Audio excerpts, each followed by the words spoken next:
A jagged block sheared from the granite wall and split in two at Malad's feet, inches from his claws. He paused in his work to hiss at the underling beside him, flecks of spittle escaping between yellowed fangs. If we should delve deep enough to reach the white core, Cousin Gorid, take care not to touch it. Yes, take care, take care.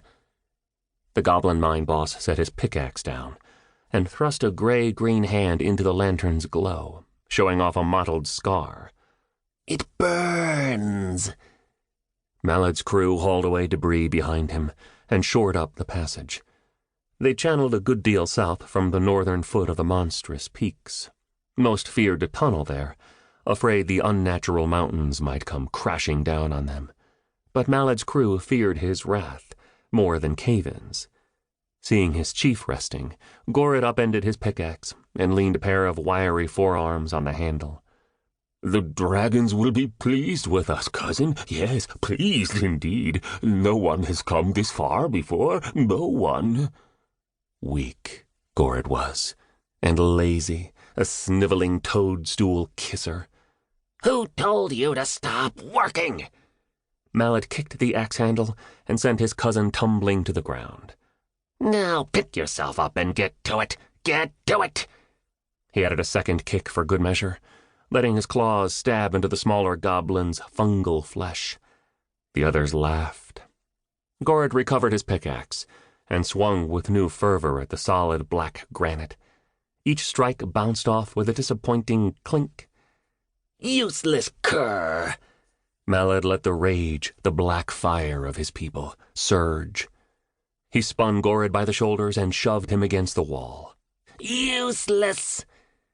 The cackles of his crew fed his frenzy, and Malad pounded Gorid's skull against the rock. Perhaps if you used your head, cousin. With a crunch of brittle-knit bone and a crack of granite, a chunk of wall broke loose and slipped away. White stone glistened behind. A thunderclap sounded within the mountain. A crewman snorted. "It worked! Using his head worked!" You shut up! Be quiet! Malad let Gorid slump to the floor and stared at the exposed face. The core. He crept forward, stepping upon his groaning relative to get a closer look. The white stone had always been as smooth as polished glass. No tool of goblin or dragon design could ever mar it. Yet a web of spidery cracks sparkled in the lantern's flicker. This little patch of the southern overlord's impossible barrier looked as fragile as eggshells. He swung his pickaxe. The fragile shell chipped. Malad swung again. Sparks flew. White dust surrounded him. The tough, fibrous skin of his face and arms sizzled. Gorid screamed at his feet. Then fragments exploded from the patch in a sudden torrent of cold air. Pain, agony, yet not from the burning. Malad feared his head might burst. He doubled over, clawing at his temples. "Boss?" I'm fine. His voice, not his voice. "But, boss, your skin is burning still." Malad struck the worried crewman across the mouth with the back of his hand. I'm fine, I say. The pain in his flesh was welcome fuel for his rage, and the pain within his skull had fled as quickly as it came, leaving him stronger than ever before. Stronger, yes, wiser. Malad knew things. Ages of understanding poured into his mind. He couldn't shut it out. He didn't want to. All settled to silence, save for Gorid's dying moans.